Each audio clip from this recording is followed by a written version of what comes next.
Guéret HaKodesh Siman Chaf, la page Kouf Lamed Amoud Aleph, 259. On a dit 7-8 lignes, 9 lignes par le haut. Ach Neshamot HaMalachim Shiatsu Mizivug HaNeshikin. Bien. On va maintenant parler des Neshamot qui sont le résultat d'un Zivug, d'une connexion des Sphirot entre elles. Mais il y a deux formes de connexion, deux relations possibles. Alors, la Chassidoute amène toujours les notions et les concepts les plus mystiques au rang de ce que l'on vit dans le monde matériel. Pour ça, il parle ici d'une relation sous la forme d'un baiser, un eshikin. Bon, je vais en reparler tout de suite. Le chen neshamot Adam, nishmot Adam. Le neshama de l'homme, eux shiatsu mizivug, qui sont le résultat d'une autre liaison des sphirotes entre elles, des zachar venugva d'Atsilut. Le côté masculin et féminin du monde d'Atsilut. Kodem sheyardu libriya yetzirasia, avant de descendre dans le monde de Briya Yetzirasia. Bon, alors je vais déjà reprendre les différentes notions que Admor Zaken évoque ici. Qu'est-ce qu'on appelle Zachar venugva? On a déjà vu cette idée. Zachar venugva d'Atsilut, le côté masculin et féminin du monde d'Atsilut. L'homme représente celui qui donne, puisqu'il apporte tout à sa femme, et la femme représente celle qui reçoit. Dans le schéma des sphirotes, Zachar venugva correspond tout simplement à la liaison qu'il y a entre les sphirotes au-delà de Malchut et Malchut. Malchut est appelée Nukva d'Atsilut, côté féminin du monde d'Atsilut, parce qu'elle reçoit tout ce qu'elle redonne au monde de Briya Yetzirasia, elle le reçoit des sphirotes qui la précèdent. Donc pour ça, on l'appelle Nukva d'Atsilut. Voilà pour Zachar venugva. Bon. Maintenant, il parle ici de deux zivugim, deux formes plutôt de zivug, deux formes de relations. La première est appelée zivug aneshikin. C'est une relation qui est appelée un baiser. Pourquoi c'est appelé un baiser? Parce que dans cette forme de relation, il n'y aura pas la création de quelque chose de nouveau et de concret. Comme dans le cas de la procréation. La procréation ne se fait pas avec un baiser. Il faut une véritable relation physique, concrète. Alors, il ne se passe pas rien avec un baiser. Il y a quand même une idée, pas une idée, mais on va dire quelque chose passe, mais voilà, mais c'est plus spirituel. Alors que lorsqu'il y a une vraie relation, c'est pas seulement quelque chose de spirituel qui passe. Mais du coup, il y aura une procréation, il y aura un enfant qui va naître, ce genre de choses. Alors c'est pour illustrer, pour nous donner l'exemple de la façon dont les Neshamot et les Malachim vont être créés. Parce que les deux sont créés. Les Neshamot de Malachim, les Neshamot de l'homme. Mais les Neshamot de Malachim ne vont pas intégrer un corps physique. Là où la Neshama de l'homme va, en bout de course, intégrer un corps physique. Du coup, la création, on ne veut pas encore parler de création, l'existence, pour l'instant, des Neshamot de Malachim, parce qu'on est dans le monde d'Atsilut, donc on ne parle pas encore de création. L'existence des Neshamot de Malachim et l'existence des Neshamot de l'homme dans le monde d'Atsilut sont le résultat aussi d'un zivug. Comme dans la procréation, pour qu'un enfant puisse exister, il faut qu'il y ait une relation. Très bien. La différence entre zivug aneshikin et zivug zachar venugva, la relation qui est comparée à un baiser est celle d'une véritable relation de mari, de son épouse. On peut comprendre la finesse, l'aspect plus spirituel de zivug aneshikin, parce que c'est ce qui se passe aussi dans la relation d'un maître avec ses élèves. Il leur transmet aussi quelque chose qu'ils n'avaient pas auparavant. Et maintenant, voilà, il crée quelque chose. Il a créé chez eux une nouvelle idée. On ne peut pas dire que quelque chose de concret s'est formé maintenant. Il y a bien eu un zivug, c'est-à-dire une relation, mais c'est une relation qui est plus de l'ordre du spirituel. Avec cet exemple, on peut essayer d'imaginer et de comprendre que la relation des sphirotes qui permet l'existence des neshamot, des malachim, qui sont un rang spirituel, qui sont, on va dire, plus spirituels, qui n'ont pas intégré un corps physique, est appelée zivug aneshikin. On le compare à un baiser. Là où la création de la neshama de l'homme, tant qu'elle est dans le monde de Hatzilut, sera appelée zivug zachar venugva. Il y a aussi une relation entre les sphirotes qui permet l'existence des neshamot, mais cette fois, c'est une relation, on va dire, qui est pas physique, bien sûr, parce qu'on parle ici des zivug des sphirotes entre elles, mais qui est déjà comparée davantage à une relation physique, et c'est pour ça qu'elle va donner naissance aux neshamot. Bon. Maintenant, nous en savons plus concernant les différentes relations entre les sphirotes qui permettent la création des neshamot, des malachim, l'existence de Neshamot de Malachim et l'existence de Neshamot de l'homme. Pourquoi la Noazaken nous en parle? Parce que comme je l'évoquais déjà hier, je l'anticipais un petit peu, enfin je ne savais pas qu'on n'aurait pas le temps d'en parler. En tout cas, les Neshamot de Malachim, les Neshamot de l'homme sont, ce qu'on va dire tout de suite, un peu comme le divin, mais pas trop comme Reshit Yesh Anivra, le début de la création. Hier, je ne l'ai pas repris aujourd'hui, mais je vais reprendre tout de suite. Nous avions terminé en disant, on a bien fait la part des choses, jusqu'au monde de Hatzilut, l'existence procède de la formule Ilav et Alul. Je ne reprends pas, on a déjà parlé plusieurs jours.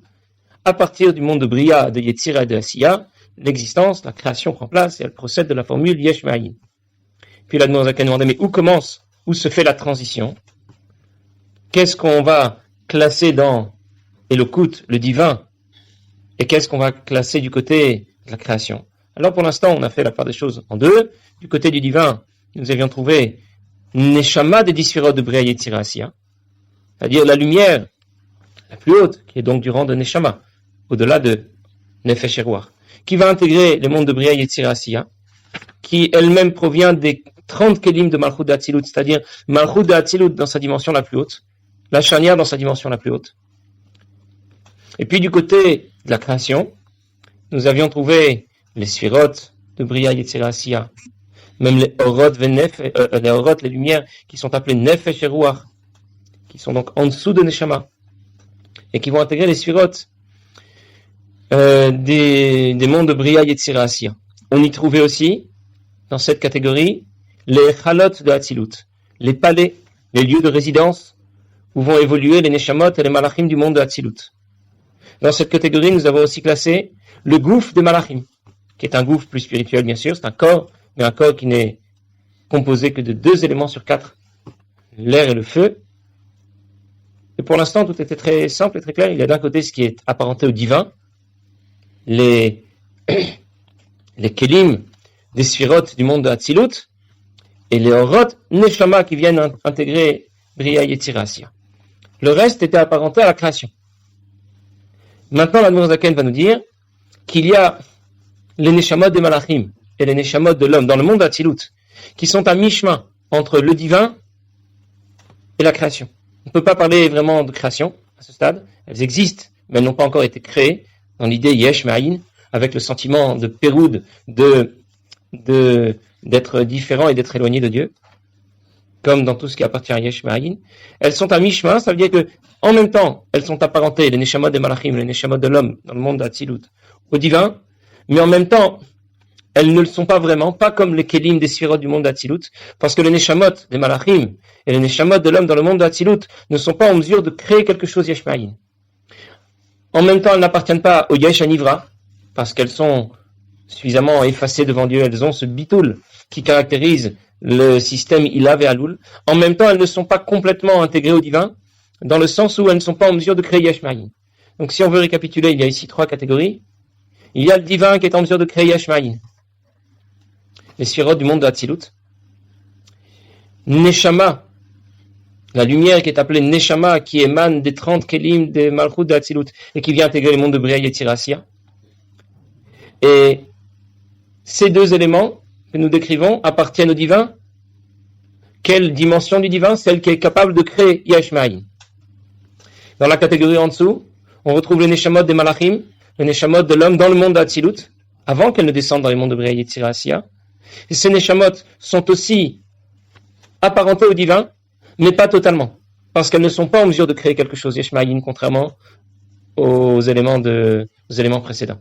Puis ensuite, on passe à ce qui est directement appelé, classé dans la catégorie Yesh Ma'ayin, et donc qui procède de la formule Yesh Ma'ayin, les Chalot, les lieux de résidence des Neshamot, des Malachim, le corps des Malachim, les Sphirot de Bria Yetzira Asiya, les Orot Nefesh et Ruach, tout cela procède de Yesh Ma'ayin, et ne sont déjà plus ni Elokut, ni Me'ein Elokut.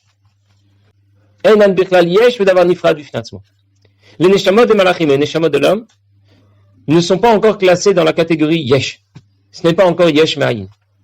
Et la haine, Me'ein Bichinat Elokut Betzimtzumatzum. Mais c'est apparenté au divin extrêmement réduit. Pourquoi pas totalement divin? Parce que ce n'est pas capable, les Neshamot de Malachim ou de l'homme dans le monde d'Hatzilut ne sont pas en mesure de créer quelque chose Yesh Ma'ayin. On aurait pu imaginer, si elles sont apparentées au divin, avant que la Noirzaken nous explique ça, j'aurais dit, si c'est pas Yesh Hanivra, c'est Elokut. Si c'est Elokut, c'est en mesure de créer. Pour l'instant, c'est ce que nous avons dit. Il y a Elokut et Yesh Hanivra. Il y a le divin et la création. Choisis. Où classes-tu les Neshamot? Du côté de Yesh Hanivra, non. Les Neshamot du monde Atzilut, que ce soit les Neshamot de Malachim ou les Neshamot de l'homme, sont effacées devant Dieu. Donc elles ne procèdent pas de Yesh Hanivra. Alors si elles procèdent du divin, elles devraient être capables de créer. Elles procèdent précise, non. Elles procèdent du divin, elles sont mais Elokut. Elles ne sont pas encore dans Yesh Hanivra, mais elles ne sont plus tout à fait dans Elokut. Et donc on a ouvert une troisième case ici, troisième colonne, dans laquelle on a classé les Neshamot de Malachim. Et les Neshamot de l'homme dans le monde d'Atzilut. Il dit qu'Ein Elokut, qu'est-ce que ça veut dire? Un peu comme le divin. Ça veut dire qu'Ein Akelim de Yud Sphirot d'Atzilut. Un peu comme les Sphirot du monde d'Atzilut, Shen Bifrina Gvul. Les Sphirot sont bien composés de Kelim, il y a bien Gvul. Alidé Tzimtzum Ora Ensof, ou Akav. Hamlubash Benefesh Ruach Neshama Shelaim. Les Kelim du monde d'Atzilut vont limiter la puissance de la lumière infinie de Dieu, qui va venir intégrer ce qu'on appelait le Kav, la ligne de lumière. Hamlubash Benefesh Ruach Neshama Shelaim. Et du coup, cette lumière, lorsqu'elle va intégrer les sphirotes du monde de Hatzilut, on va l'appeler, comme pour notre Neshama. Notre Neshama intègre le corps et on l'appelle Nefesh Ruach Neshama, du bas vers le haut. De la même façon, Or Akav va intégrer les sphirotes du monde de Hatzilut. Et on va appeler la lumière qui a été réduite et qui est intégrable aux sphirotes Nefesh Ruach Neshama. Comme au Tzimtzum Arishon, Yatchalal Uchule. À l'exemple du premier Tzimtzum, qui a permis de laisser une place vide pour laisser place à l'existence, pour laisser place ensuite à la création. D'autres mots, oui.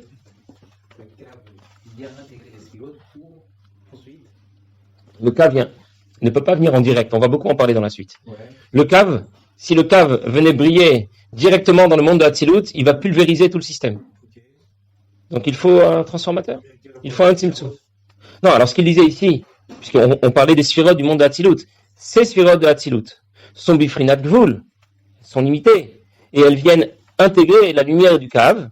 Elles sont, c'est dans la phrase, les neshamot de Malachim et les neshamot de l'homme dans le monde de Hatzilut sont comparables aux kelim des sphirotes de Hatzilut qui intègrent le cave une fois que celui-ci a été réduit.